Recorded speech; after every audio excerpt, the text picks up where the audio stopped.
ចេះសម្លឹងមើលមនុស្សដែលយើងស្រឡាញ់មនុស្សដែលយើងខ្សែគប់ជាមិត្តដែលជាមនុស្សអាចនាំឲ្យយើងចម្រើនមានសេចក្តីសុខមានសេចក្តីល្អនឹងឯងចឹងហើយពេលយើងមានទុក្ខមិនរត់ចោលយើងចេះជួយឲ្យកម្លាំងចិត្តយើងអានឹងមិត្តល្អហើយរកក្រណាទោះជាមិនមានច្រើនក៏ដោយមានតែម្នាក់ក៏ល្អដែរ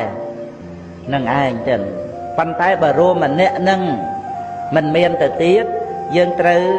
នៅម្នាក់ឯងប៉ុន្តែម្នាក់ឯងក្នុងទីនេះគឺត្រូវជាមួយគ្នានឹងបណ្ឌិតខាងក្នុងណាបណ្ឌិតខាងក្នុងគឺនៅជាមួយគ្នានឹងសទ្ធាសតិបញ្ញាគឺកល្យាណធម៌កល្យាណមិត្តក្នុងចិត្តរបស់យើងនឹងរស់នៅជាសុខនឹងឯងមិនចាំបាច់មានមិត្តខាងក្រៅក៏ដោយកាលណាបើយើងបាននៅមិត្តល្អខាងក្នុងហើយទីបំផុតយើងអាចជួយសង្គ្រោះជួយណែនាំអ្នកដទៃក៏បានចឹងឲ្យតែយើងមានភាពនឹងណួខ្លួនឯង